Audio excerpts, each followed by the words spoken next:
The wind has decided to lighten up a little bit here in New Jersey, which I'm very, very happy about.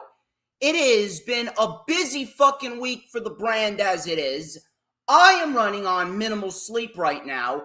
I need to do 2 rewinds within the next couple of days, and the holidays are approaching faster than anyone could have ever expected, but that still does not change the fact that it's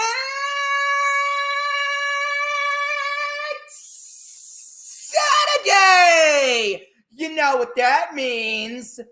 We're live! Ladies and gentlemen, I'm the one and only DJ Storms, and I would like to welcome each and every single one of you back here to the greatest fucking show on earth, streaming live across 6 different accounts, 4 different platforms, and I got a nice slick back new haircut.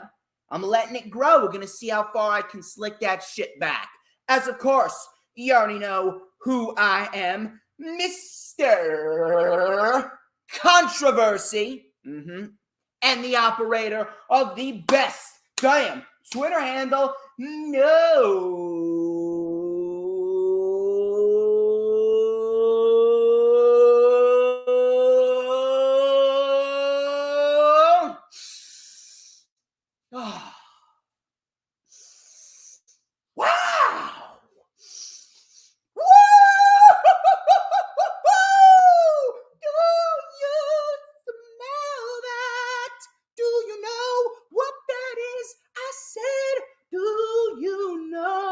what that is? Do you smell what I smell? Do you smell what I smell? You know what that is? That right there. Oh, it is the smell of pure fucking excellence. Wait for it. Wait for it.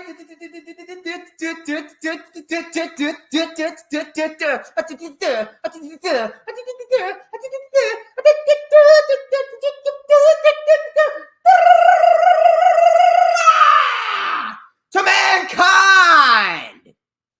And this is the official Lightning Flash update for Saturday, December 10th, 2021, as we itch closer and closer to 2023.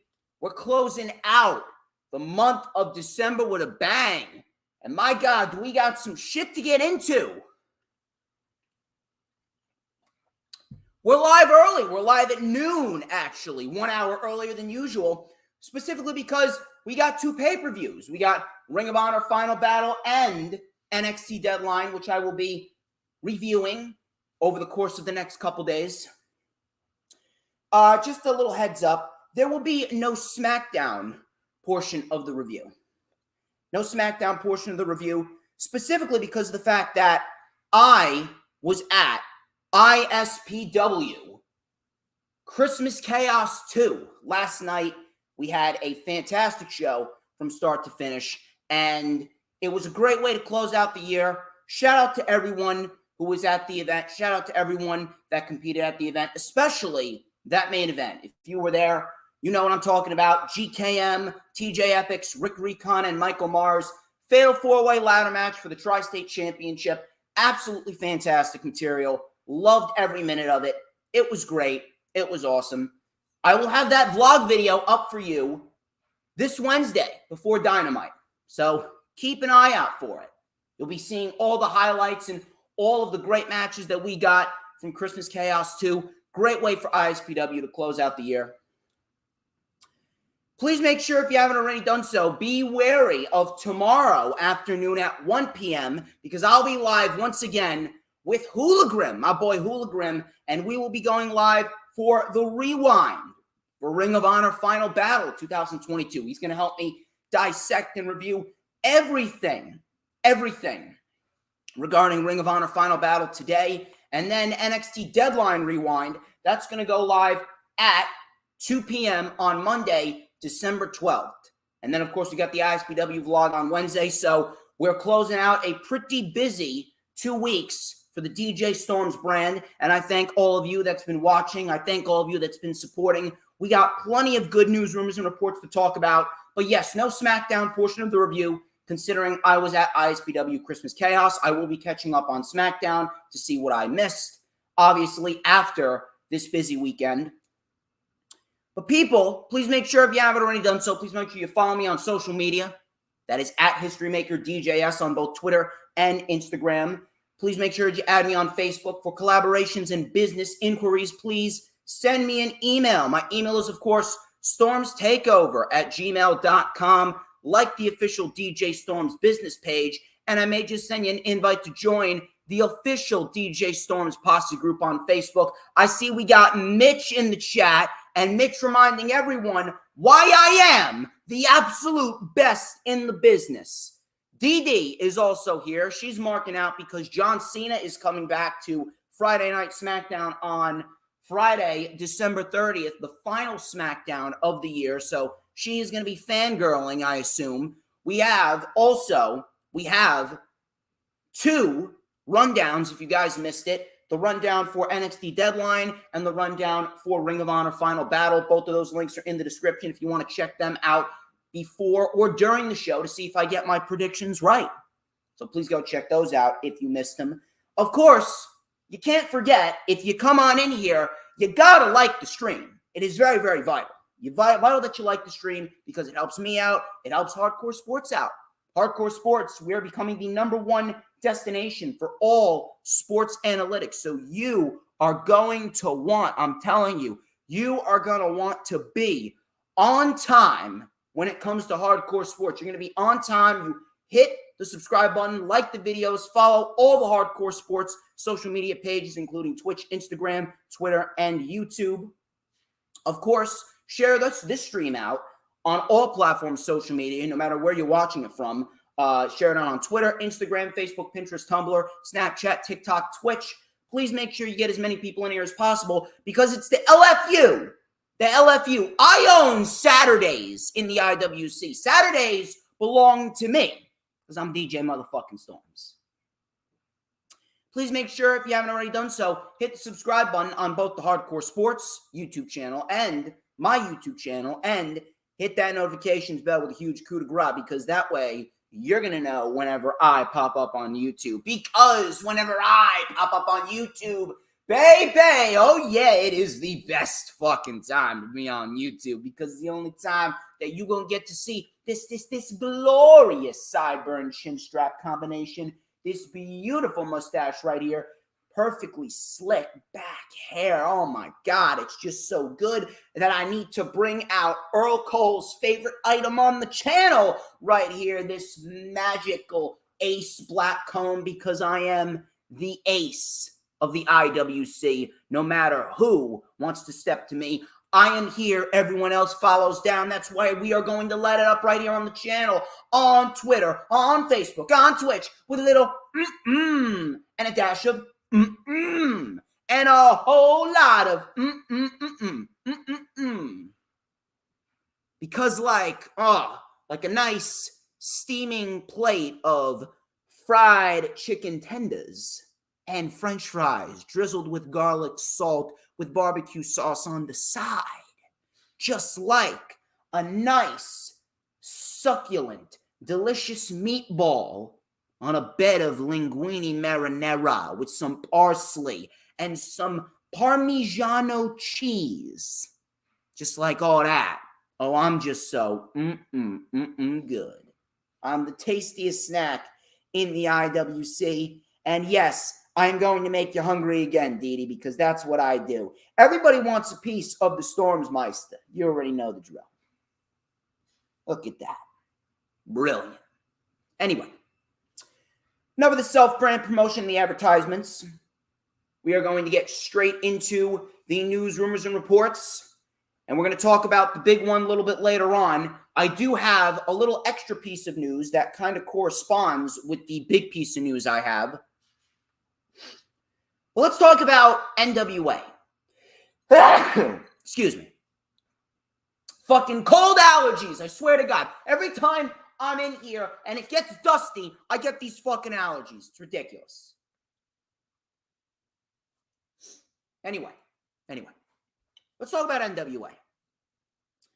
Billy Corgan, obviously, he has turned into a low-budget Vince McMahon with what he did with Tyrus and all that shit. And I like Tyrus, but at the end of the day, it is what it is there. According to Cassidy Haynes of Bodyslam.net, Colby Corino's contract with the NWA is actually set to expire, and he won't be renewing his deal, and he is set to be a free agent on January 1st. Now, this is one man that Triple H actually has his sights set on acquiring. Now, I'll be the first to tell you that I do not know anything about Colby Corino. I don't. I really don't know much about Colby Corino. I have not followed NWA. I never really had any interest in following the NWA. It never really piqued my interest at all. But here's what I will say. If Triple H is saying that he has his sights set on acquiring him, or the reports are saying that Triple H has his sights set on acquiring Colby Corino, then you know what? I'm willing to hang back and let Triple H do his thing, and then we'll see what comes out of Colby Corino. Because, listen, at the end of the day, if he wants to acquire Colby Corino, he puts him on NXT. NXT needs fucking something. They need something. I stated it God knows how many times that Deadline needs to be a statement show tonight. Deadline needs to be a solid reset for NXT. They need to go in all guns blazing, and they need to come out of that show feeling like a different brand and a different promotion than what we've gotten for the past nearly 2 years with this 2.0 garbage.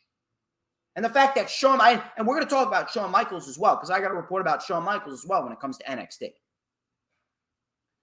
If Triple H is going to bring in Colby Corino and put him on NXT to at least give that brand something of substance, even though no one really knows who the fuck Colby Corino is, but maybe he can come on in and maybe he might be somewhat of an intriguing presence on NXT. Maybe he can develop into something. We'll have to sit back and wait and see. I don't know. But if he's going to put him on NXT and maybe he'll make his name there and generate some buzz for himself there, fine. I don't have a problem with that because Triple H should be going out and he should be recruiting talent that is on the independent scene. The NIL program from the jump was a complete flop. It was a complete flop. Should have never became a thing. Don't even get me started on all the injuries that have happened. That's what you get when you take people who have zero experience in professional wrestling and put them in the ring and you expect something big to come out of them. Don't work that way. The independent scene is the lifeblood of professional wrestling in 2022. Not WWE, not AEW, not New Japan, not Impact. It is the independent scene.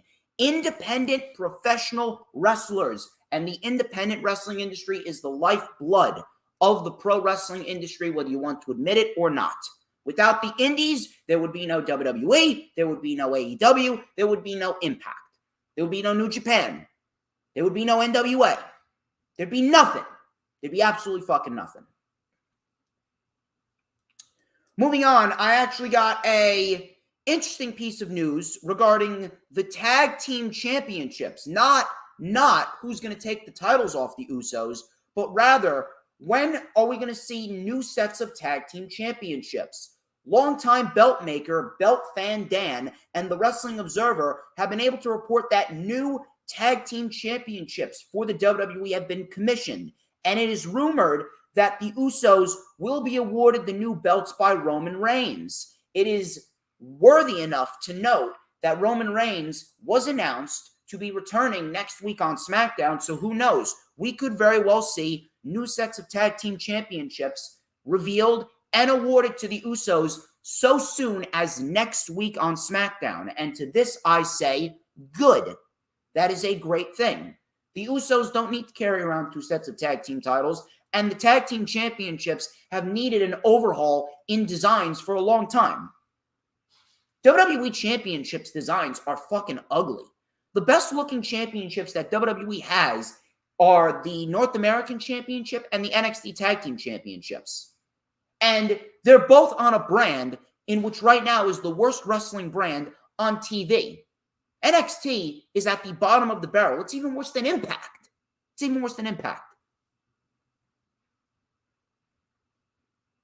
You take a look at all the championships on AEW TV, no matter what you think of them, all of those championships on AEW TV, they all look gorgeous.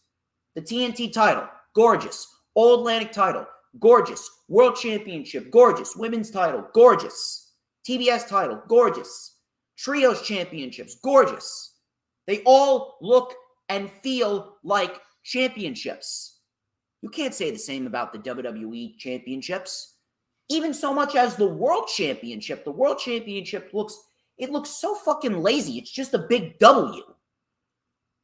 Now, I don't know what's going to happen going forward, but I would love to see a reincarnation of the Eagle Winged Championship. Or even, I remember when Brock Lesnar defeated The Rock and won the undisputed WWE Championship. That title was gorgeous. That title looked phenomenal. Why aren't we seeing that? It's stupid. It really is fucking stupid. So now that we're possibly getting new tag team championships so much as next week, this is a great sign. This is a phenomenal sign. I cannot wait for this. New shit coming in. Out with the old, in with the new. Speaking of out with the old, it seems like Shawn Michaels needs to get the fuck out of NXT Creative. Sean Ross Sapp tweeted out a very interesting piece of information as it relates to NXT. He tweeted out on Thursday, and I quote, Shawn Michaels says Triple H just lets him do what he wants with NXT. There hasn't been much communication between them the last couple of weeks. Now we know why NXT has sucked. Maybe we didn't notice it back then because back then Triple H was running NXT Black and Gold with Shawn Michaels hand in hand.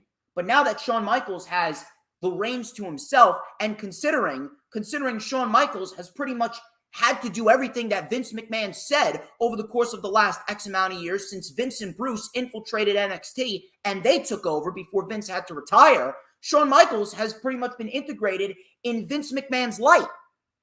It's pathetic. It's terrible. Shawn Michaels has been integrated in the Vince McMahon way, so much so that he's stuck in this way. And Triple H is just letting him do what he wants because Triple H knows that NXT right now, he may even know that NXT is a lost cause. But for NXT to have a chance at getting back to prominence, or at least somewhat prominence, Shawn Michaels needs to get the fuck out of creative ASAP. No exception. It's quite frankly ridiculous. It's quite frankly ridiculous and quite frankly shocking. I'm legitimately, I almost don't even have the words. I almost can't even formulate proper sentences to describe how fucking bad Shawn Michaels has run NXT ever since Triple H took over. It's like there's no change. Yes, we got a logo change. Yes, we got a little bit more pro wrestling. And yes, we've had a couple of great fucking matches to come out of NXT. Carmelo Hayes and Ricochet, Braun Breaker, Ilya Dragunov, and JD McDonough. Von Wagner has really come up through the ranks, and Von Wagner has really impressed the shit out of me. He's not there yet, but I see a solid U.S. champion, a solid Intercontinental champion in Von Wagner. Von Wagner has come up through the rankings, and he's become a really solid act. He's a no-nonsense beast. I like it. Apollo Crews and Braun Breaker, they're going to put on a banger of a match tonight. Wesley is fantastic. Tony D'Angelo is fantastic. But at the end of the day, the overall vibe of the show, it just screams juvenile garbage. It really does. And it's sad to fucking think, and it's sad to say, but that's what it has come to. That's what it has come to. I don't know what they need to do, but unless Shawn Michaels wakes the fuck up, Shawn Michaels needs to get out of NXT Creative, or Triple H needs to assign someone that actually knows what the fuck they're doing. We need to get certain stars off of TV. We need to get more serious storylines. We need to look at Pretty Deadly. Look at Pretty Deadly.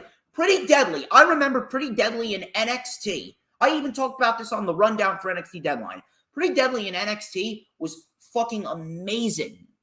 Pretty Deadly in NXT, they will go down. I don't care what anyone says. They're going to go down as the best NXT UK Tag Team Champions of all time. Pretty Deadly's reign as NXT UK Tag Team Champions was phenomenal. They were great. And I mean fucking great. Pretty Deadly's reign as NXT UK Tag Team Champions was filled with great fucking matches. And you know how Sheamus is, banger after banger after banger. That was Pretty Deadly. And they were never over-accentuated like they are in NXT. They're not coming out dressed as fucking old Englishmen with powdered wigs and holding a State of the fucking Union address. They're not coming out in fucking Christmas outfits and doing Home Alone poses on NXT. They were never doing any of that in NXT UK. Why are they doing that here in NXT? Why do you need to over-accentuate things and make them cringeworthy? Why do you need to over-accentuate things and make them into an act in which people want to change the fucking channel?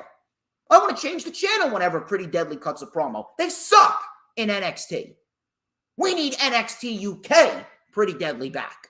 And I hope that we see some of that tonight with the New Day. Because when the New Day gets serious, the New Day is a great hand and a great act.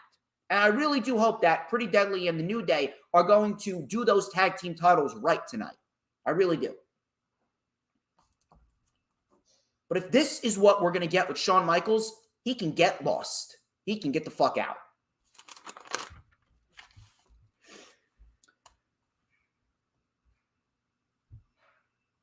You want to talk about a huge bombshell? PW Insider dropped a huge fucking bombshell.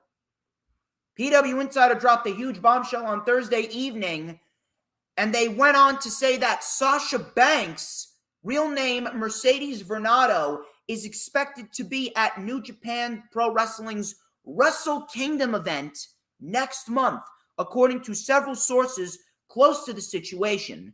While it is unknown whether Varnado will be wrestling or appearing in front of a live audience, PW Insider were told that New Japan Pro Wrestling is planning on bringing Varnado in for the event itself.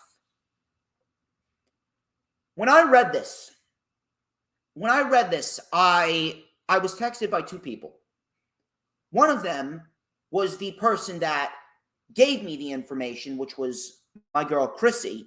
She's in Long Island right now. Shout out to Chrissy. She's probably not watching me because she can't fucking stand. She can't fucking stand my streams. I know she can. I know she can because I'm a dick. Don't worry, Chrissy. I still love you. But Chrissy messaged me this information, and my first reaction was, what the fuck am I reading?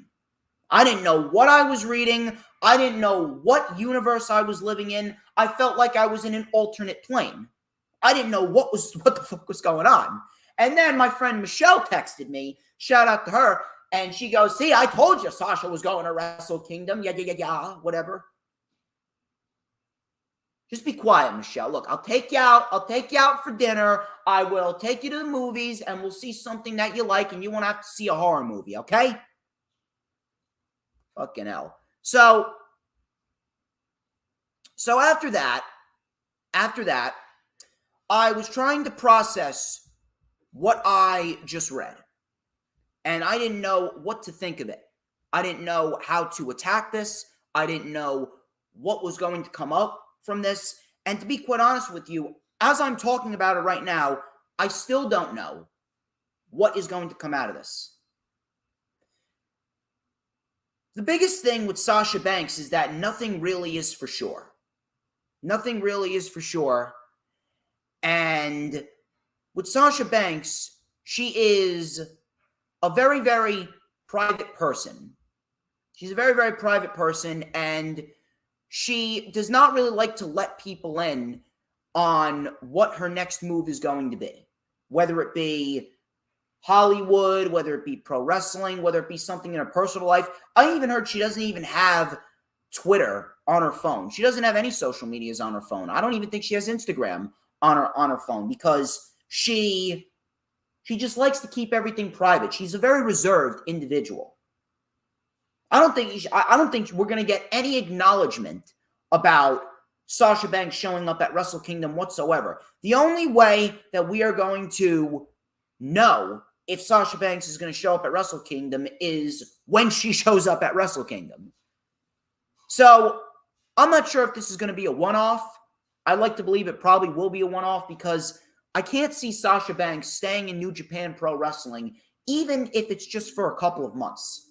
Even though it's something that she would have wanted to do, I can't see it. Now, a match with Kyrie for the IWGP Women's World Championship, that right there, that's a history-making moment waiting to happen. And that is something that I can definitely sense happening. But, the one thing that is still on my mind is what's going on with Triple H. Now, Sasha loves Hunter. Sasha loves Hunter, and she loves what Hunter has done for her. So maybe what Sasha Banks wants to do is, considering Triple H, she trusts Triple H trusts her, and Triple H is a man that is going to work with everyone. He's a man that's going to work with everyone, and he's a man that is going to take his time, and he's a man that is going to, play ball with everyone. Meanwhile, with Vince McMahon, if Vince McMahon was still in charge, it would be like, no, this way, this way, this way, this way, my way, my way, my way, my way, my way, or you can get the fuck out of here. That was Vince McMahon. Triple H is much more open to doing business. Even though WWE really doesn't play well with others, Triple H is willing to allow certain people to go off and do other projects, like Nakamura. He's wrestling the Great Muta. That is not going to be a reoccurring thing with Nakamura in Japan, but that is a one-time deal that Triple H is allowing Nakamura to do because Triple H knows that there will never be another Great Muta. Same thing here with Sasha Banks. Although, it does make you wonder, is Sasha Banks really taking some time away from WWE? Does she want to branch out and do some other things in the realm of pro wrestling? Because Sasha Banks is not just a WWE girl. Sasha Banks is a professional wrestler. And that means she is willing to work with all pro wrestling promotions as long as they give her the right deal. She's all about making moments. She's all about making history. She even trademarked the name Statement Maker. That's who she is. She's a statement maker. She's a statement maker. And she will go down as one of the best to ever do it in the world of women's wrestling, and absolutely the best women's wrestler of this generation. There will never be another Sasha Banks. So you have to imagine, does she really want to go back to WWE right now? Does she really want to go back to WWE right now? And I say that because women's wrestling in WWE right now, it just doesn't have any fire. There's no spark. Women's wrestling in WWE, for lack of a better term, is dead.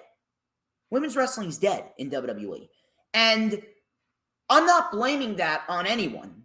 I'm not blaming that on Triple H. I'm not blaming that on Shawn Michaels. It's not on Road Dogg. It's not on any of the talent. It's not on Bayley. It's not on Becky. It's not on Io. It's not on Bianca. I'm not even going to blame Ronda Rousey. I'm not even blaming her.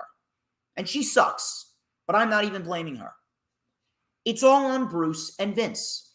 Because Bruce and Vince, they created this mentality. They just created this shitty vibe around women's wrestling for so many years. These 3-minute matches, treating the women like they were nothing more than eye candy. They were having the women do karaoke contests during the fucking pandemic in the empty performance center. They pushed Ronda Rousey, and Ronda Rousey was great in her first run. They made Ronda Rousey the centerpiece of that division, and everyone else around the division benefited from Ronda Rousey. And everyone had great matches with Ronda Rousey. Even Nia Jax had a great match with Ronda Rousey. And she can't wrestle to save her fucking life. Everyone benefited from Ronda's first run. And women's wrestling felt like a big deal. Felt like a big deal. The women were actually outshining the men in certain cases during Ronda Rousey's first run. Then, after Ronda put over Becky, and after Becky became the double champion in the main event of WrestleMania, everything just fell apart. Everything just fucking fell apart. Everything completely shriveled up into nothing. Everything just felt flat. And it's because Bruce and Vince did not continue to run with what Ronda Rousey gave them. Becky Lynch's first program after she won the women's championships at WrestleMania was against Lacey Evans. They fought at 3 pay-per-views. That feud lasted from April to July. Need I say more? That's really a match and a feud that's going to continue to build on what Ronda left you? And after that moment, after that time period where Ronda brought women's wrestling up to the forefront, and when Ronda Rousey brought women's wrestling into an area in which people would take it fucking seriously, Vince and Bruce completely shit all over it, disregarded the women's division, and integrated this mentality into the majority of the fan base, in which they say, well, if they're not going to care, why am I going to care? That damage is going to take years to repair. That mentality is going to take years to break. I'm actually even wondering if it's even repairable. I'm even wondering if the damage that Bruce and Vince done, it's just so bad that not even Triple H can fix it. Women's wrestling is dead because of what Bruce and Vince did. It's not going to take 5-6 months that Triple H has been in charge. It's not going to take 5-6 months in order for Triple H to repair what Bruce and Vince damaged. And don't get me wrong, we've had some great women's wrestling matches. We've had a nice, solid focus on the women's championship, especially on Raw. I appreciate that. But at the end of the day, you can't just expect people to care in 5 months about women's wrestling after 3, 4, 5, 6, 7 years, minus the 1 year that Ronda Rousey was in WWE, her first time around, minus that 1 year. You cannot expect people to care about women's wrestling after all those years that Bruce and Vince, minus the year that Ronda was in WWE the first time around. You can't expect anyone to care about women's wrestling after all of the bullshit that women's wrestling went through at the hands of Vince and at the hands of Bruce. They were pushing Lana at some points in 2018. What about the fucking Iconics? And they won the women's tag team titles at WrestleMania. Need I say more? Need I say more? Women's wrestling is just dead in WWE. So why would Sasha Banks go back to that, knowing that even though if she would come into the women's division and make it at least somewhat important, it's not going to take one person. It's never going to take just one person. You're not going to have Becky or Bayley or Sasha or Charlotte. They're not going to come in and magically make everything better. That shit's going to take time. The AEW women's division, they're not where they need to be, but they got a hell of a lot more going for them than WWE. They got Jamie Hayter as the women's champion. She's about to put on a banger with Hikaru Shida. We got Athena and Mercedes Martinez tonight. You can imagine Sasha wants to work with Athena, especially with this new heel gimmick. You can imagine that Sasha wants to work with Saraya, and they want to insert her into Saraya's storyline with Britt Baker. You can imagine that Sasha wants to work with Britt Baker as well. She wants to work with Chris Statlander when Statlander gets back. What about Serena Deeb?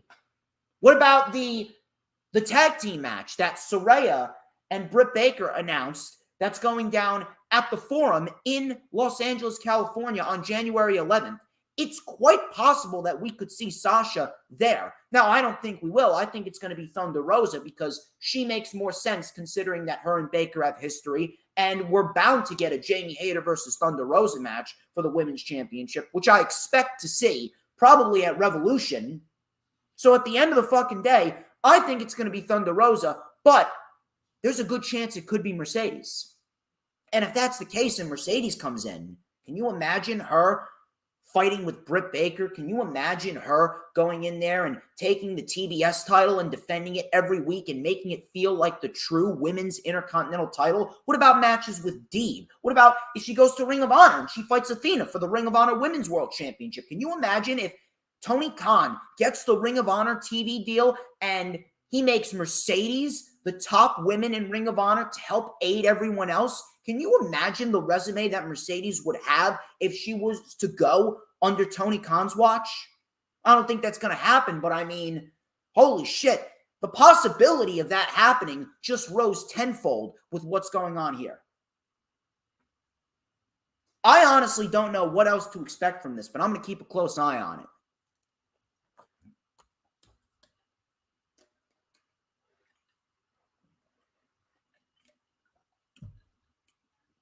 Moving on here,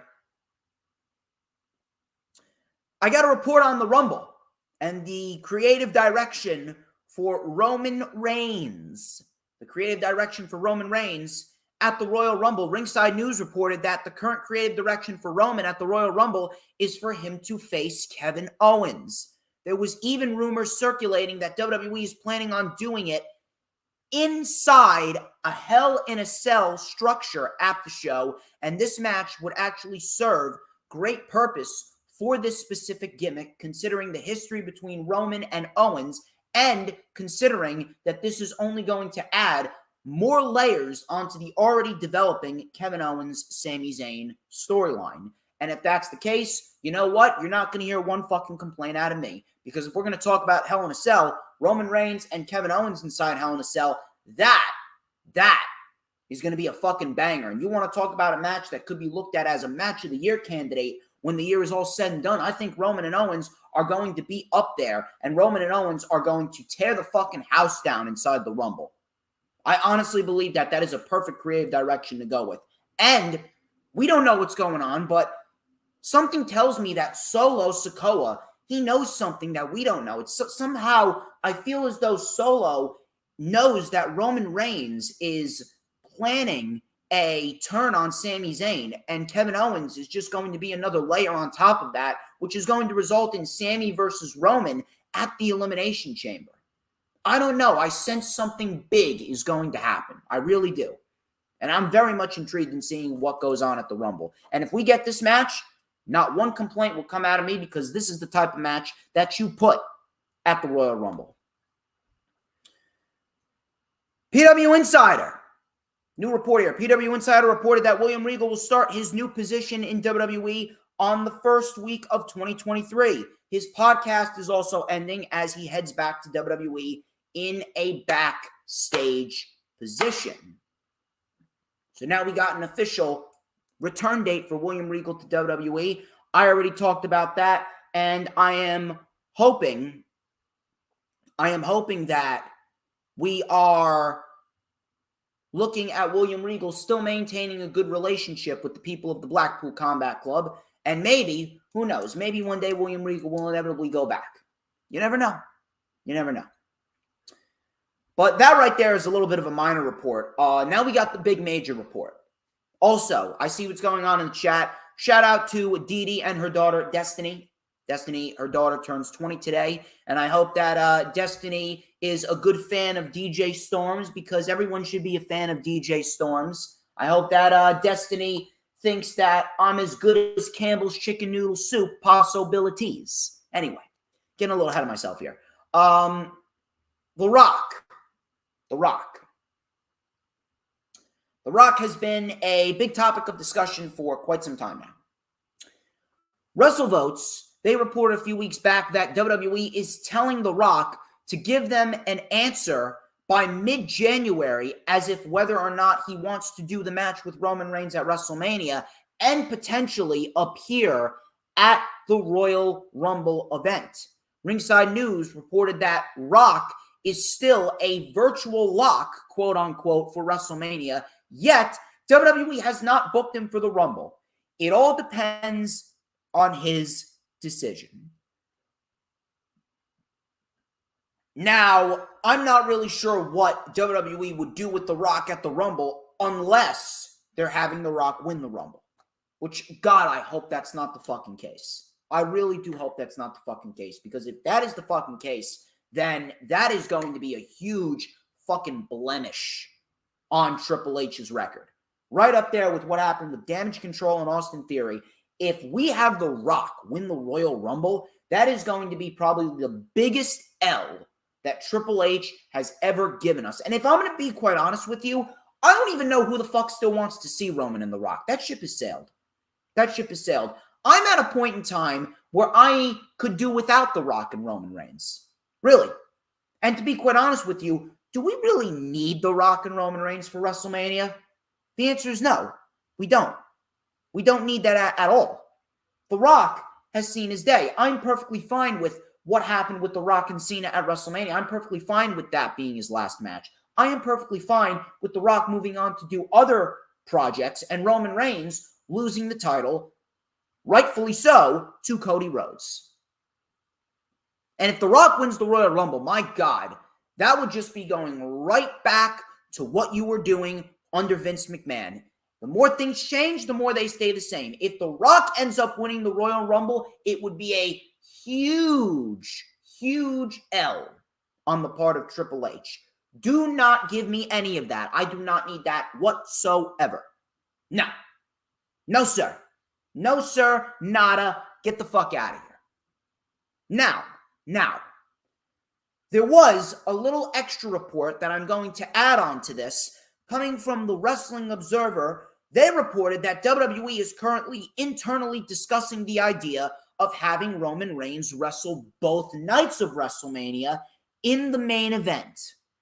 Now, like I said, I wouldn't even have The Rock a part of WrestleMania. I would leave The Rock off and I would leave Ronda Rousey off. We don't need him. We don't need him. If it was up to me, I would just have Cody win the Royal Rumble and Cody takes the title off of Roman, period. However, if WWE absolutely has to, if they have to or they'll die, which I know they won't because, they just want to do it because they're fucking stubborn.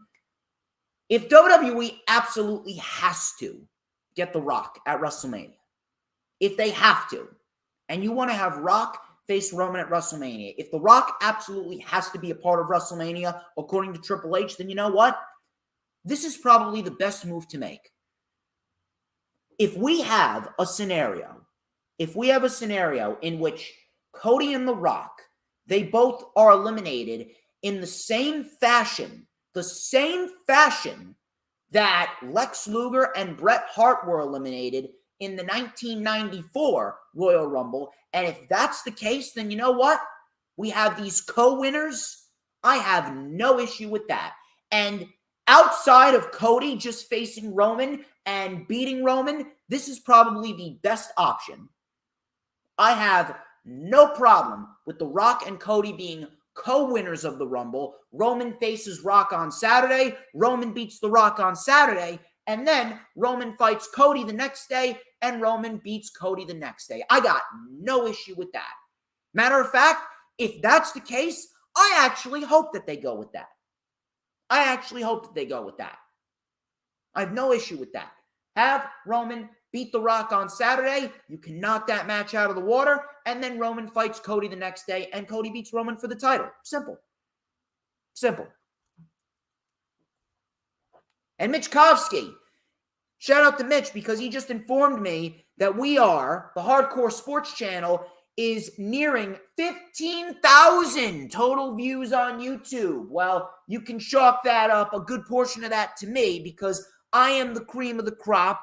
I am the man. I am the best of the best. I'm the alpha male over here. So shout out to myself for being awesome. But also, I will give credit where credit's due. Shout out to a lot of people over there at Hardcore Sports, because Hardcore Sports, we got some great content creators. So congratulations to everyone here at Hardcore Sports. We're nearing 15,000 views. I hope that we can get some money coming from YouTube pretty soon, because I think I fucking earned it. Anyway, but The Rock and Cody being co-winners of the Rumble and Roman wrestling on both nights, probably the best decision that they could possibly make if they're not going to have Cody just win the Rumble straight up. But if Rock wins the Rumble, no. Fuck that. I do not need that shit. Ladies and gentlemen, that's all I got for you as far as the news, rumors, and reports. We got plenty of weekly show material to go over, and we are going to get right into that. But first off, once again, thank you to everyone who is currently watching right now. I hope that you guys are having a great time. We have 3 weekly shows to go over, and we are going to get right into Monday Night Raw in just a little bit. But first things first, Mitch and Chad Schrader and Dylan and the Final Hoss, Lisa, Dee, share the stream out, like the stream, like it over on the Hardcore Sports channel, like it over on my channel, because we got a lot of material to go over, minus SmackDown. Raw. I don't want to say it was a bad show, because Raw has been a hell of a lot better than what we've gotten under Vince McMahon. But I don't know what it is. It just felt lackluster. Not bad. It just kind of felt there. And I don't know if Triple H is operating in the same wavelength as Vince McMahon. And what I mean by that is he knows that it's December. No one really cares about pro wrestling in December, so he's just kind of with it. I don't really like it. I don't really like it at all. I wish that things would be a little bit more different. I actually wish that things could be a little bit more upbeat. Things could be a little bit more lively. I'd like to see some changes. I really would. I'd like to see some changes.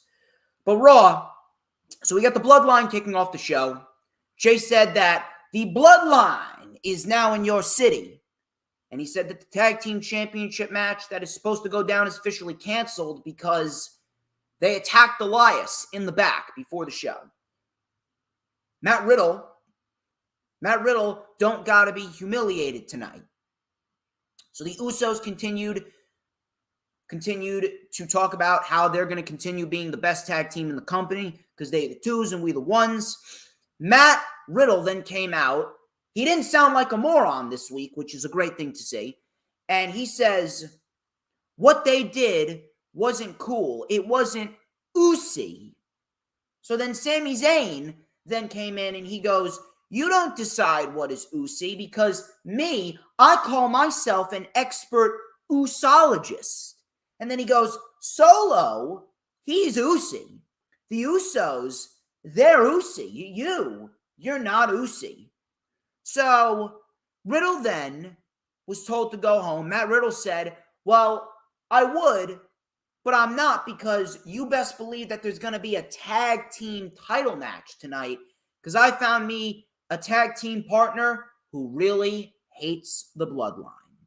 And it was Kevin Owens. Kevin Owens, once again, continuing his storyline, continuing his program with Matt Riddle and the Usos and Sami Zayn and the inevitable reunion of Kevin Owens and Sami Zayn. It's coming.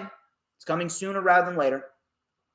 So it was Matt Riddle and Kevin Owens versus the Usos for the undisputed WWE Tag Team Championship. This was a very good tag team match. We had Riddle being isolated. He had a back suplex neck breaker by Jay for a 2, coming back commercial, tagged Kevin Owens. He had a swanton bomb on Jimmy. Jimmy kicked out. We had a super kick by Owens, super kick by Jimmy, tagged to Riddle, tagged to Jay. Riddle then took out Jay. Owens and Solo got into it.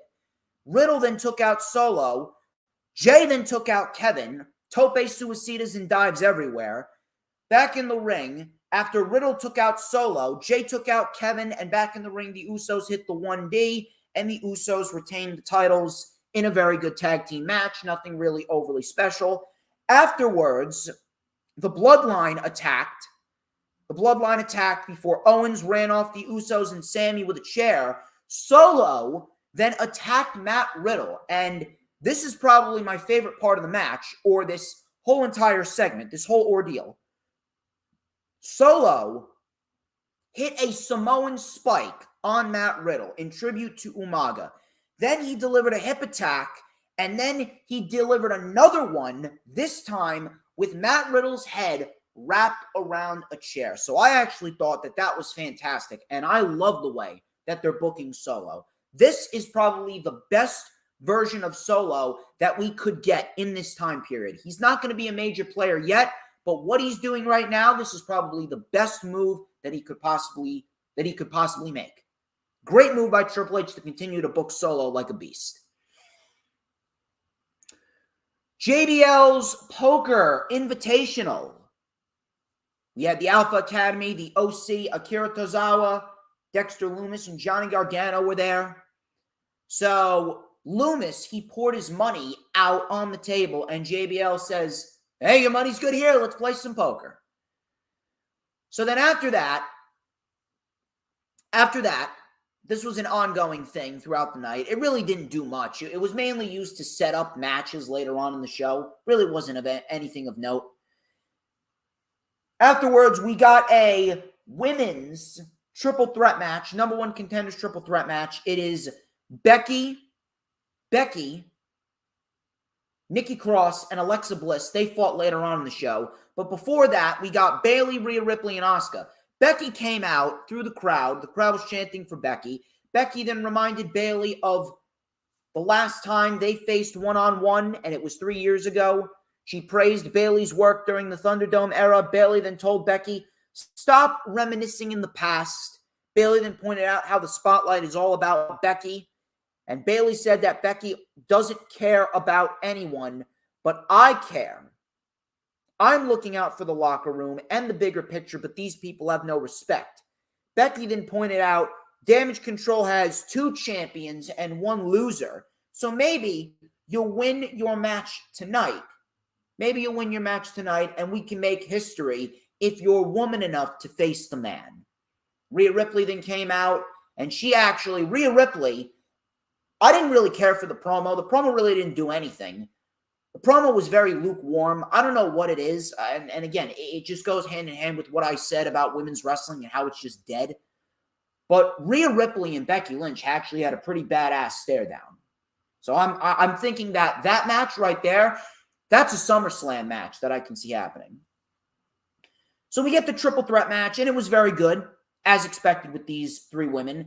Ripley dominated early. She was tossing everyone around before Bayley and Asuka worked together to take out Rhea Ripley before Ripley came back with a cannonball off of the apron. Ripley and Bayley wore down Asuka. Asuka with some fast strikes on Ripley. Roundhouse kick to the head. Lariat on Bayley. Codebreaker by Asuka for a 2. Bayley then was caught in an ankle lock before Ripley headbutted Asuka. Ripley headbutted Bayley into a German suplex by Asuka. Bayley then tried to make an alliance with Ripley, but Ripley said no. We had a double flying codebreaker off the top by Asuka. She covered both women. Both women kicked out.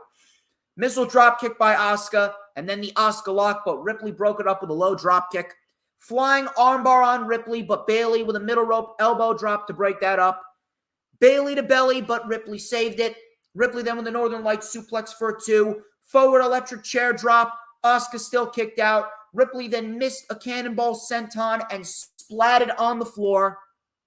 Then Asuka got hit with the rose plant and Bayley ended up winning the match. And Bayley advanced to next week to fight the winner of the other triple threat match. And the winner of that will face Bianca Belair. Ripley then attacked Asuka afterwards and delivered the Riptide. And it looks like Rhea Ripley and Asuka are going into a little mini feud headed into the Royal Rumble.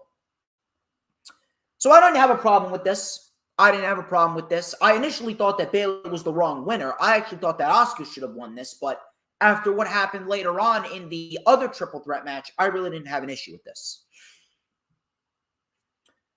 So Seth Rollins then came out to the ring, dancing, doing his shit. Crowd was singing his theme song. He hyped up the crowd, and he hyped up his match with Bobby Lashley next week to determine who will face Austin Theory. Seth said he wanted to say a few things to Bobby, but he's not out here. Bobby then came out, and Bobby looked great. Bobby is very sharply dressed, so shout out to Bobby Lashley. Crowd chanted for Bobby. He said, hey, I'm here. What would you like to tell me? Rollins then pointed out how he lost to Bobby Lashley and asked if Bobby was scared of Brock or is he just jealous. So Rollins obviously was trying to get under Bobby Lashley's skin. Rollins says beating Lashley next week will be easier than it was the first time.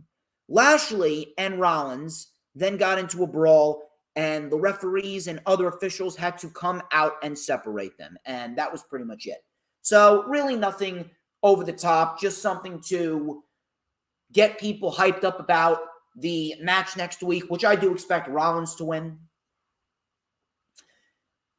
We had the poker tournament continuing. Gallows and Gable got into it. Corbin lost to Dexter with 3 aces.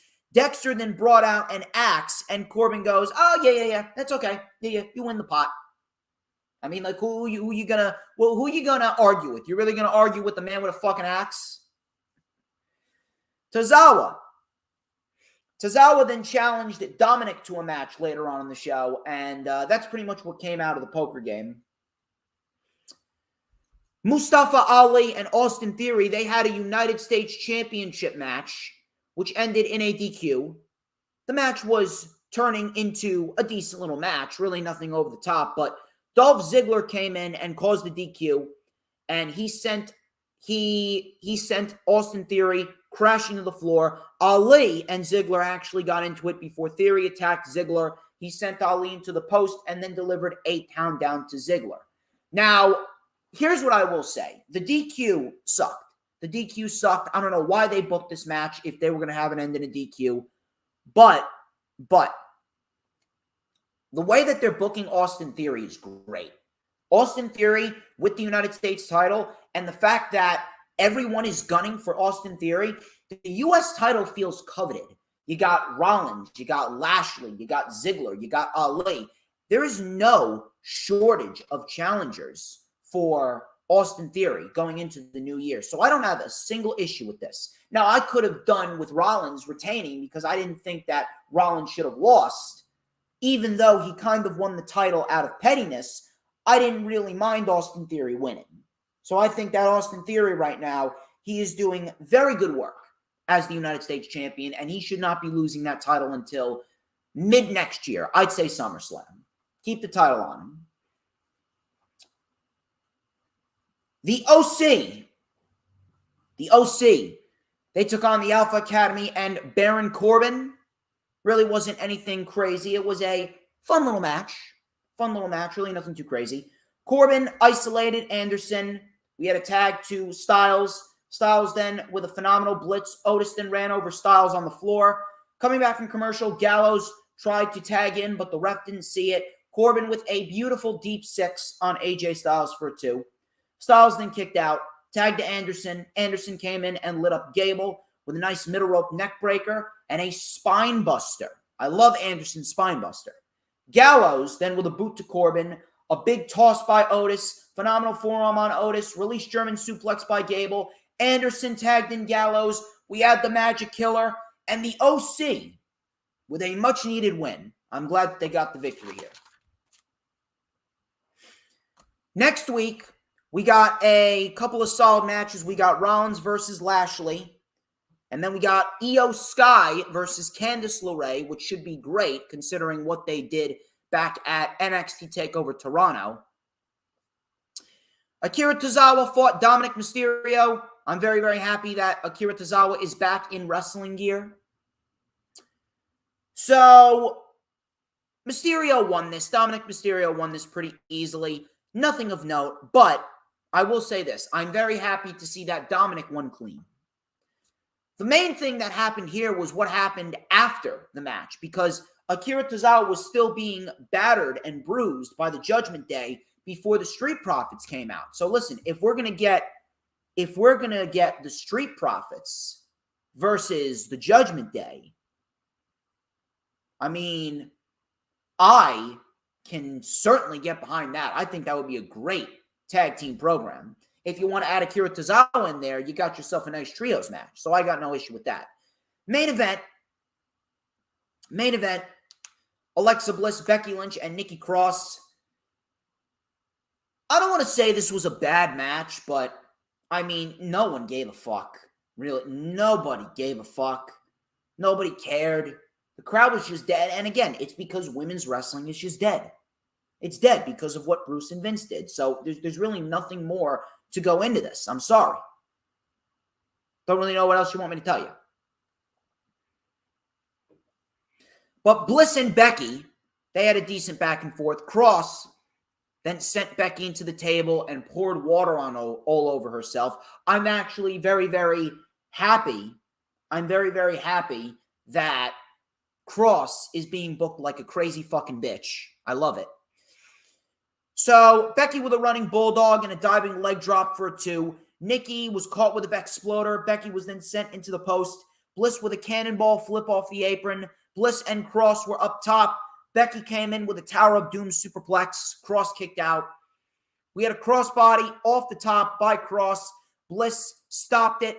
Running bulldog on Bliss. Cross and Bliss then brawled on the outside. Bliss was then caught with a draping leg drop DDT combo by Lynch and Cross, which looked pretty decent. Becky then with a very, very sloppy looking manhandle slam on the apron. Kai and Sky then came out and they attacked Becky and sent her crashing through the announce table with a double powerbomb. In the ring, Alexa Bliss hit Twisted Bliss and Bliss won the match. And this may sound crazy because Alexa Bliss, I cannot fucking stand Alexa Bliss. I wish she would go away. But Alexa Bliss winning this match was the right outcome. I have no problem with Alexa Bliss being the woman to challenge Bianca. I don't.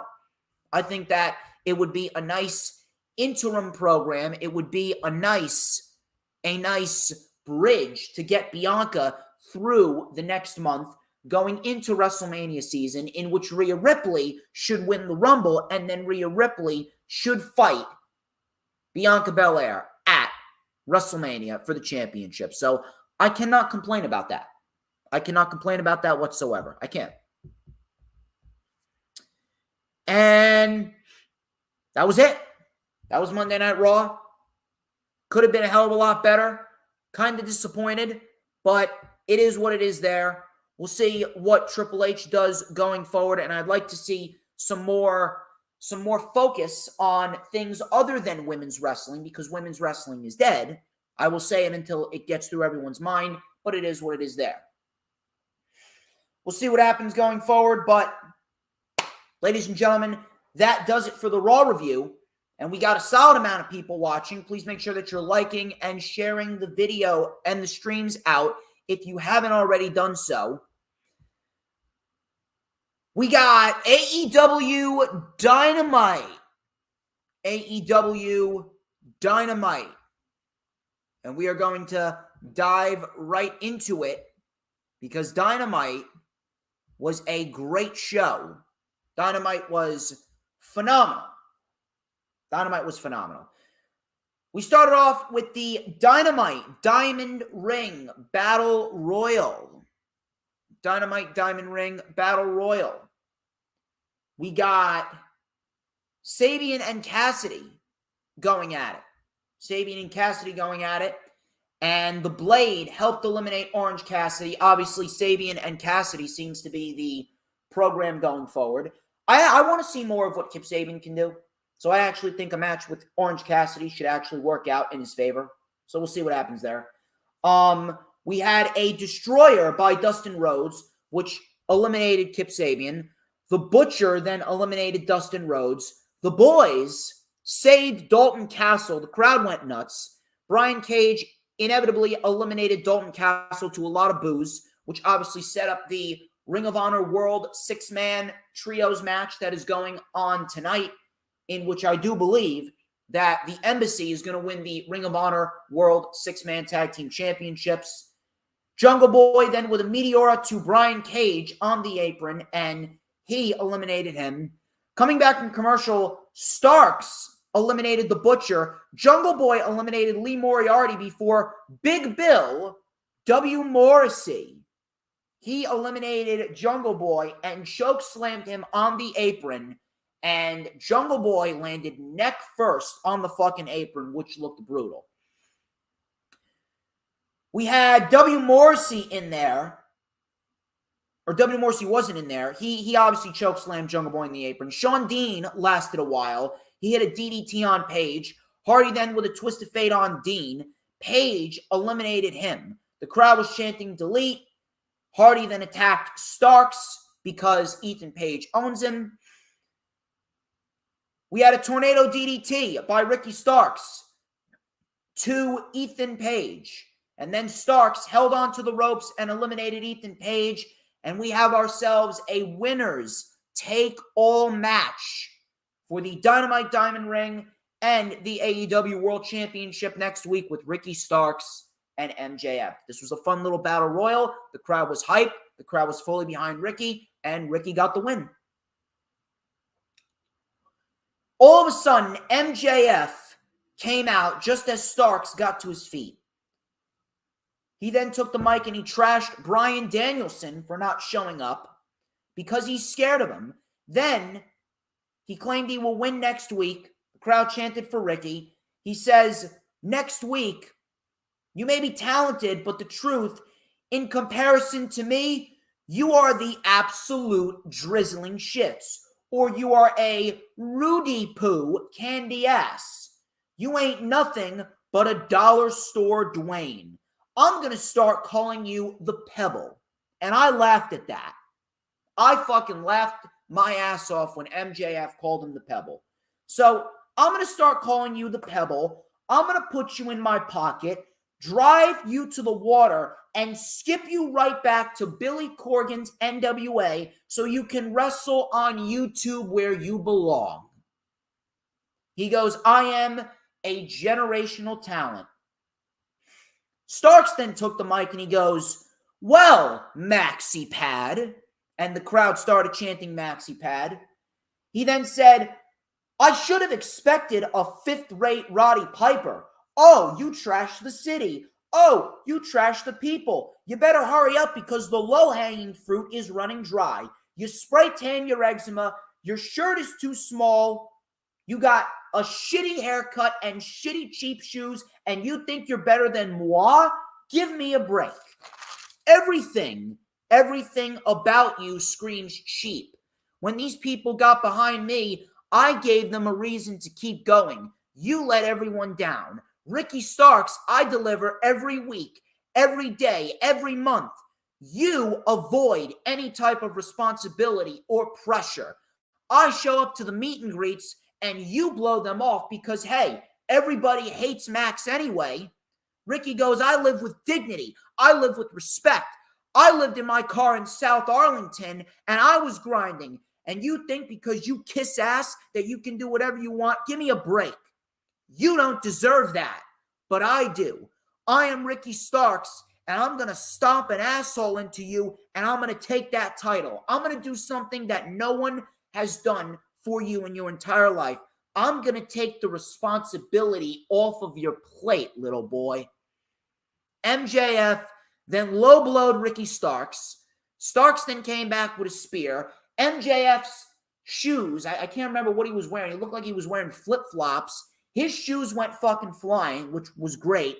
Starks then took the title and held up the title.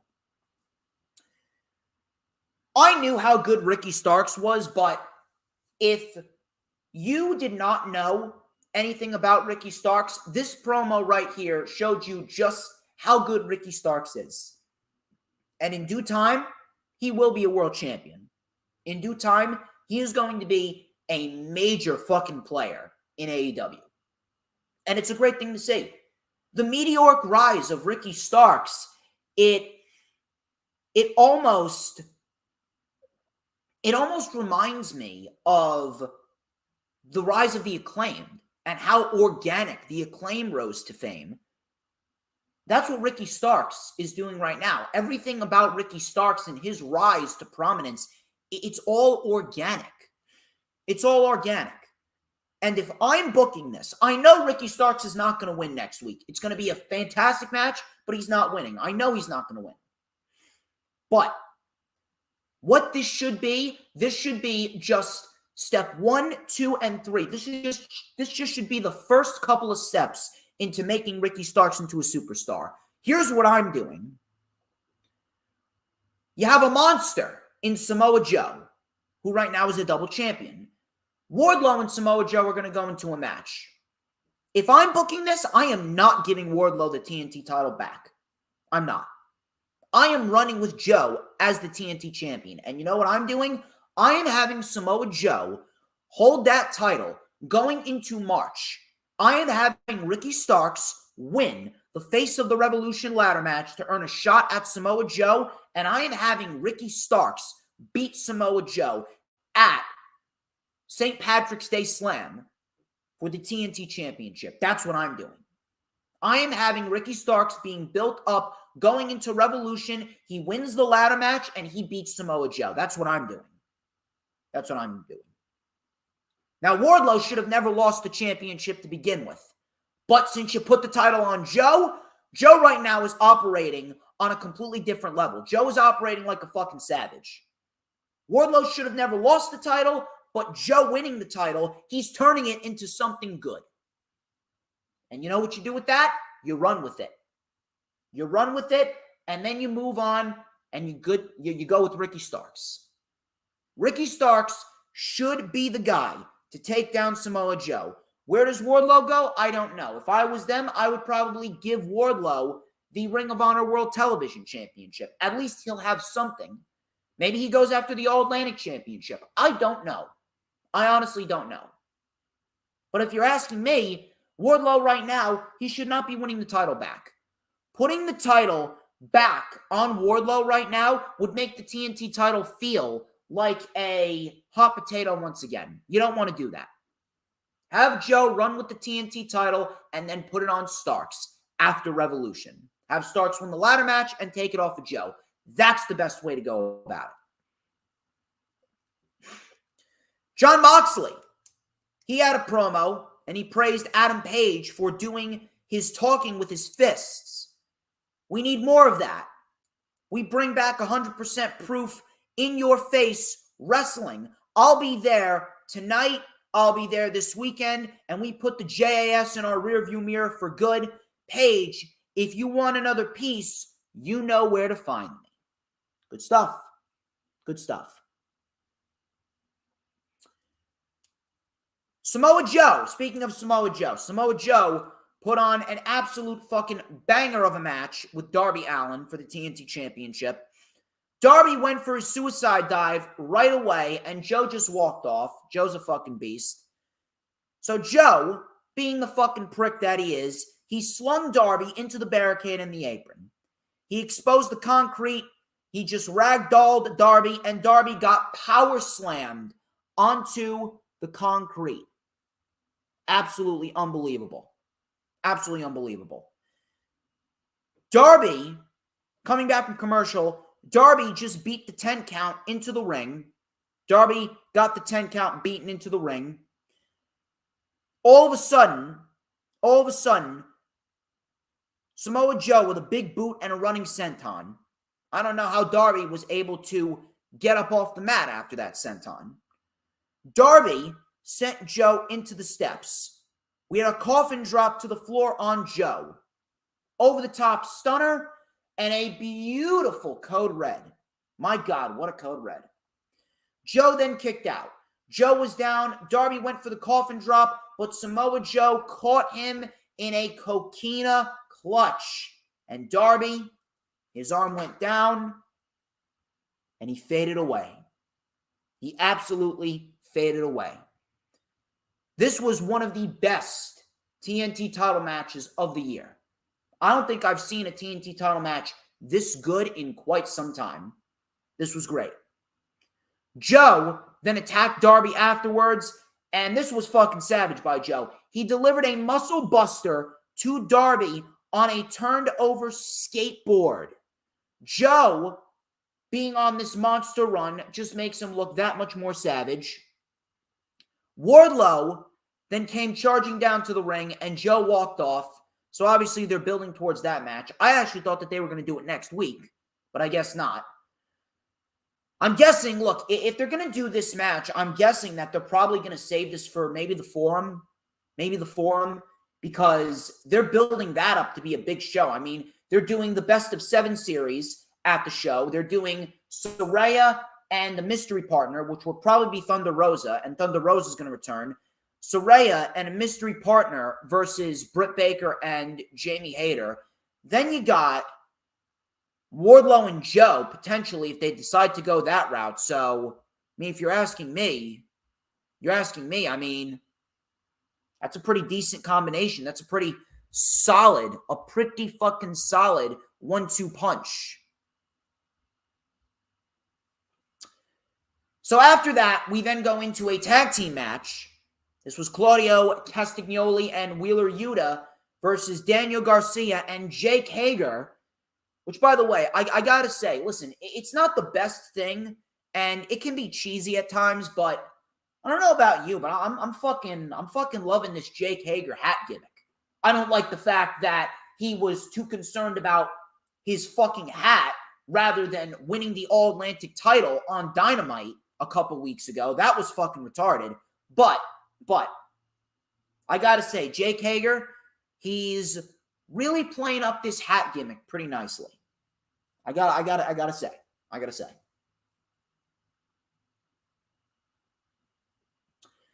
So Claudio was given Jake Hager's bucket hat, and Jake Hager was like, "Hey, yeah, put it on."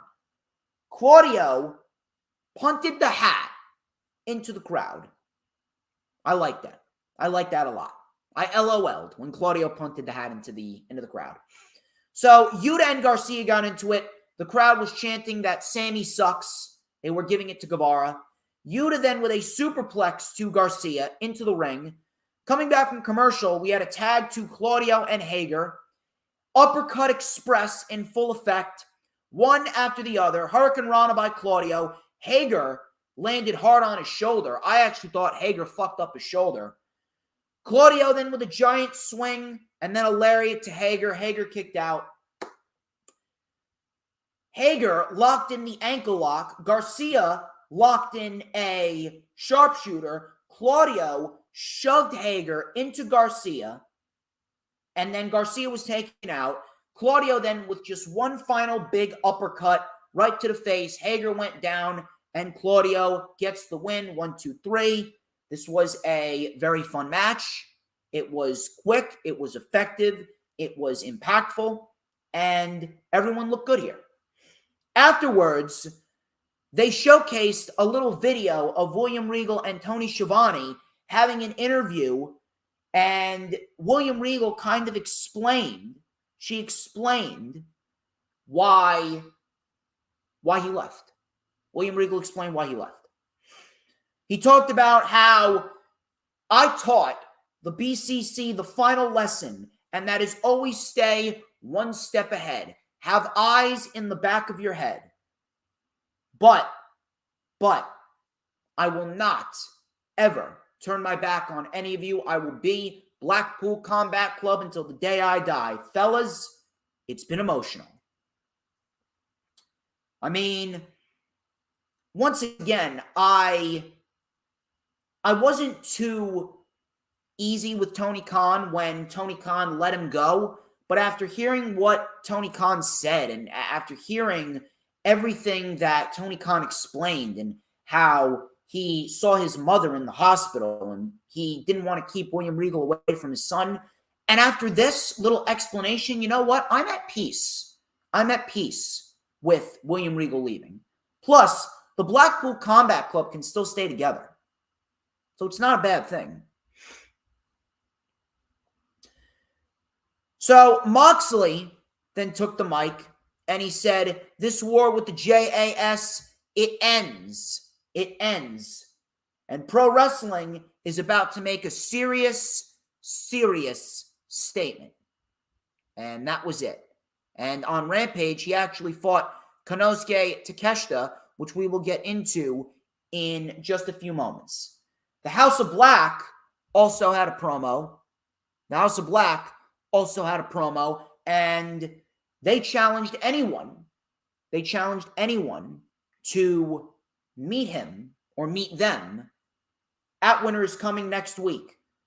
They talked about the corruption that's been going on. The crime is treason. The verdict is war. The sentence is extermination. Next week, come one, come all. I like it. I like it a lot. Jamie Hayter and Tony Schiavone, they had a sit-down interview where she talked about the division getting interesting, but I'm at the top, and I'm going to have a close eye on the Regina DeWave Championship match on Rampage, and I'm going to give one of those girls an opportunity of a lifetime, and they will fight me for this. And after what happened on Rampage, it looks like we are getting Sheeta and Jamie Hayter, which I have zero issue with. Jade Cargill, Layla Gray, and Red Velvet. They took on Kiera Hogan, Madison Rayne, and Sky Blue. This was just there. Really nothing of note. It was just a match that was just there. Really didn't mean anything. Couple of decent wrestling spots in this match. Double team action. Red Velvet looked good. Sky Blue looked good. Kiera Hogan looked good for a minute. Jade Cargill with a leg trap choke slam, and then the Jaded on Madison Rayne, and that was pretty much it. I guess the baddies are probably going to split away from Cargill. I don't know. Britt Baker challenged Saraya to find a tag team partner to fight her and Jamie Hayter at the Forum in California on January 11th. I do believe it would be Thunder Rosa. Look, if it's Mercedes, I think that's going to be probably one of the biggest gets for Tony Khan ever. We'll see what happens. Main event, FTR and the Acclaimed, the AEW World Tag Team Championship. This was a fantastic match. And this match proved two things. Number one, the Acclaimed right now are on the run of their life, and the Acclaimed are having a fantastic tag team title reign. I'm loving it. That's number one. And number two, FTR is the best tag team in the world, not the Usos. And Peter Rosenberg, excuse me. Peter Retardberg is exactly that, a retard. This match was fantastic. So we had a nice combination of back and forth counters early on. The Acclaimed were in control. We had a double sharpshooter from the Acclaimed, which looked great. FTR then took over. They isolated Caster. Coming back from commercial, Caster with a diving crossbody tagged to Dax. Dax went after Caster.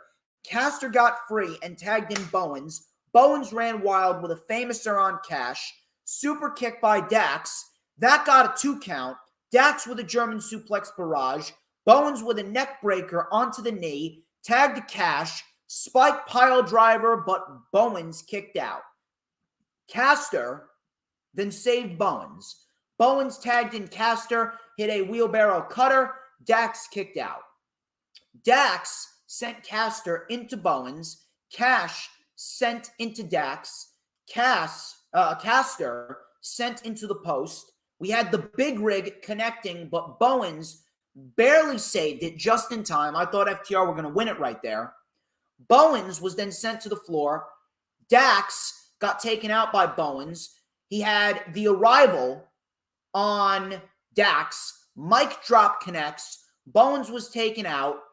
Gory bomb by Cash.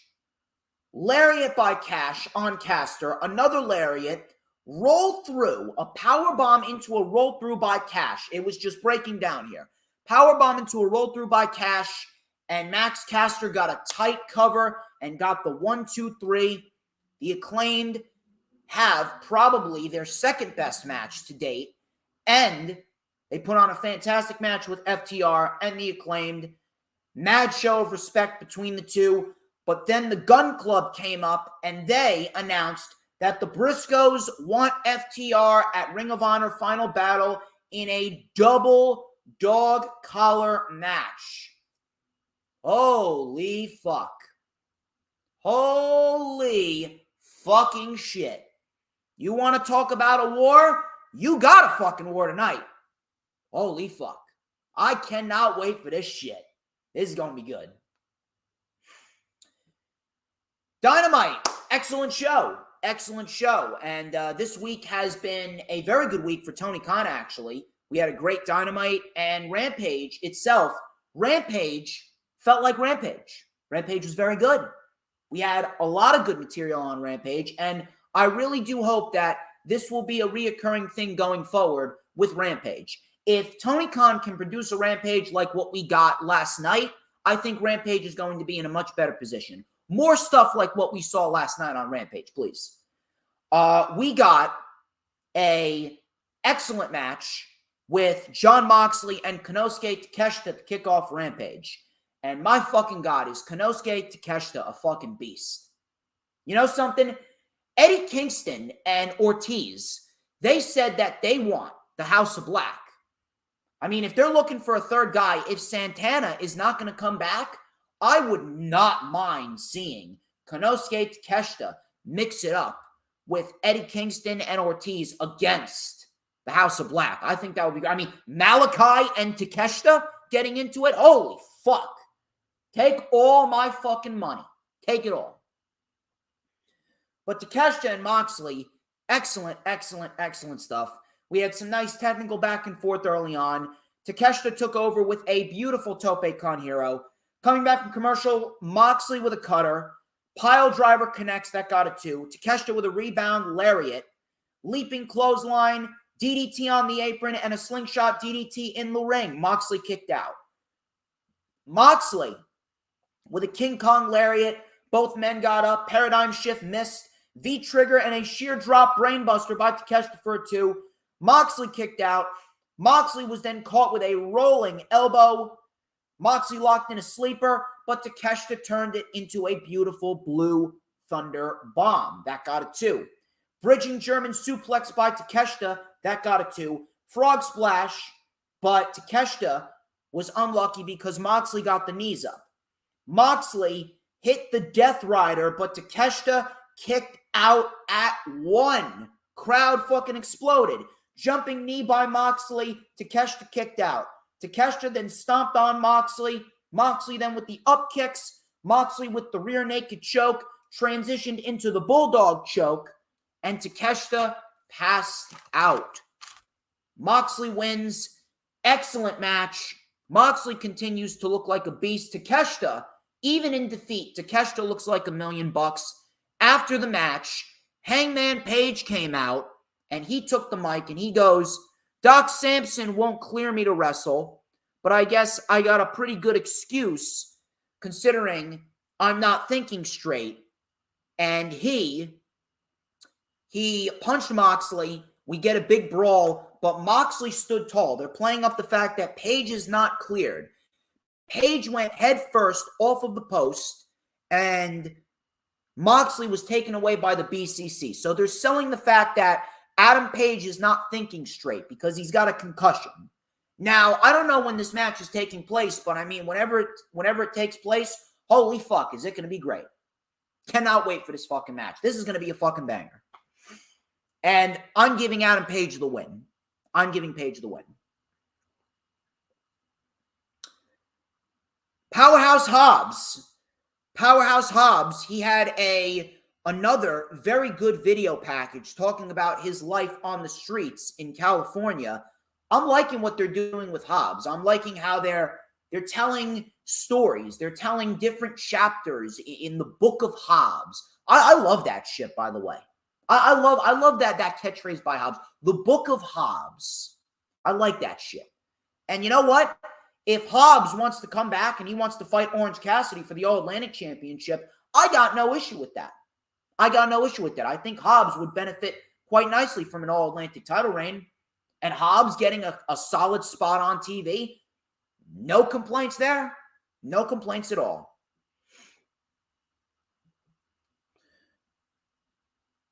Hobbs, I do believe, if booked correctly, he could very well be the guy to take the title off of Orange Cassidy at Revolution.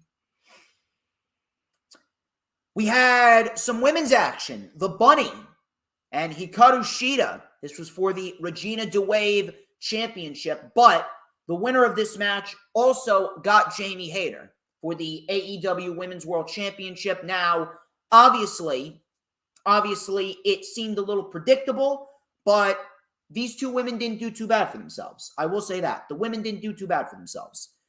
The Bunny, some people may hate the Bunny. Some people may not have the appeal for the Bunny, but I don't mind her. I don't think she's terrible. She's not championship worthy. I would say the Bunny is kind of their version of Carmella.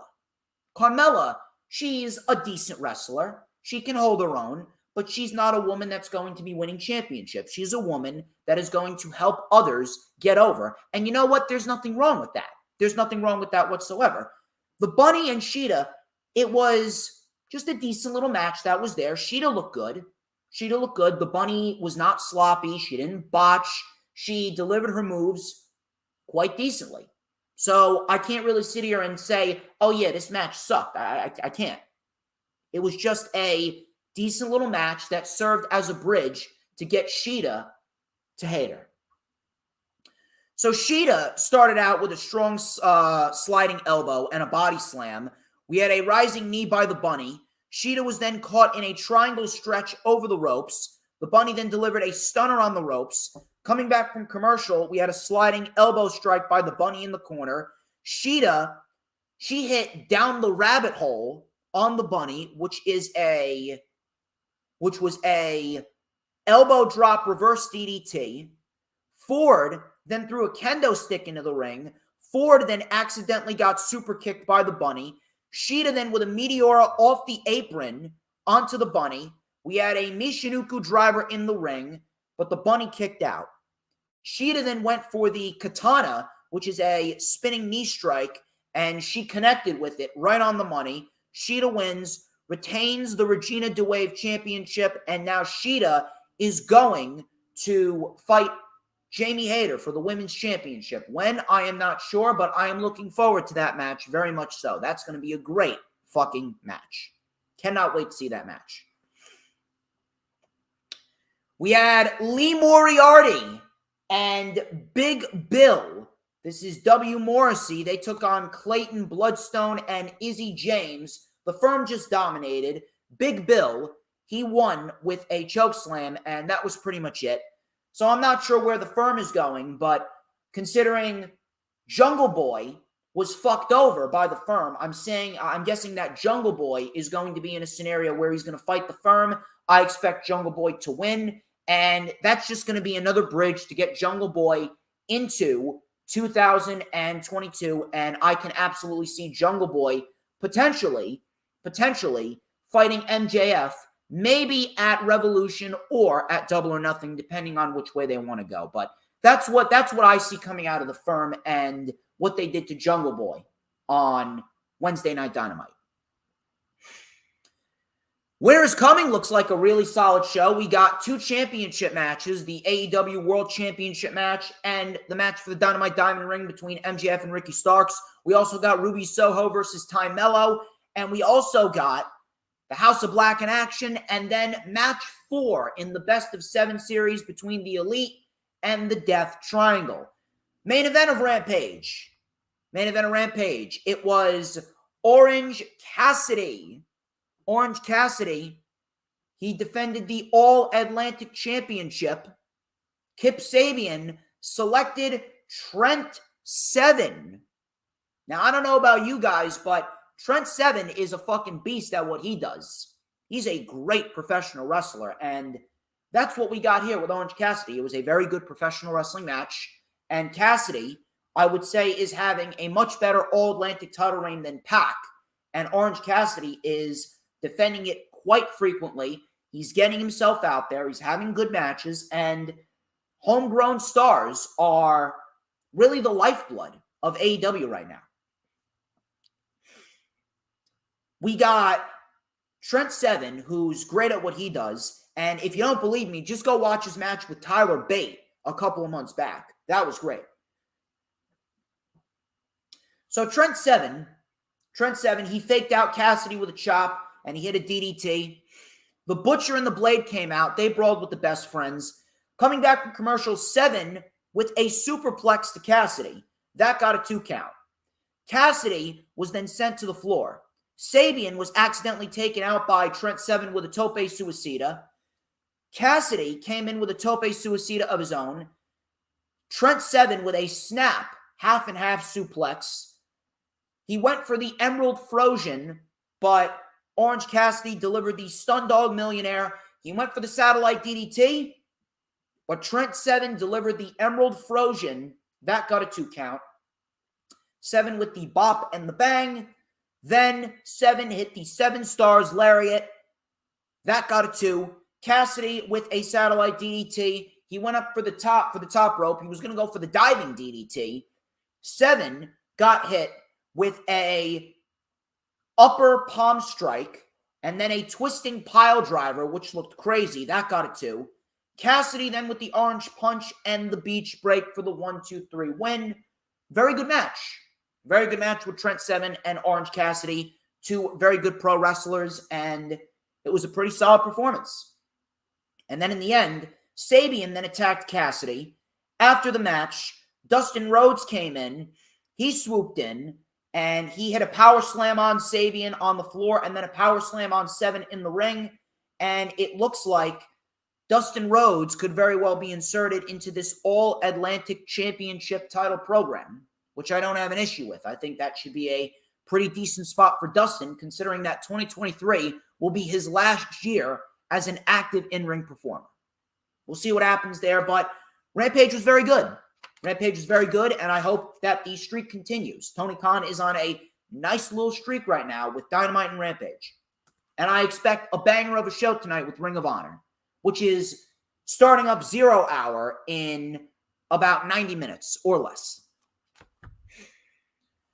But ladies and gents, that wraps up this edition of the Lightning Flash Update. A short one today, but nonetheless still a good one. Thank you everyone for stopping by. Do not forget, like, comment, and subscribe. Rewind with Hula Grim for Ring of Honor Final Battle is tomorrow. Tomorrow at none other than 1 p.m. Eastern Time. And, of course, we got the rundown, or the rewind rather, for NXT Deadline. That is taking place on Monday at 2 p.m. Plenty of good material coming your way. And then we got the ISPW Christmas Chaos vlog. Please make sure you share out all my streams and get everyone integrated into what DJ Storms is doing. Until then, I'm DJ Storms. This has been the Lightning Flash Update. But before we get on out of here, people, the question remains the same, and so does the answer. People, who runs the IWC?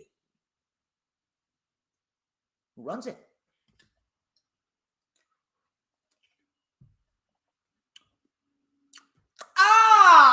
Tell ya who runs it. Who but DJ motherfucking Storms?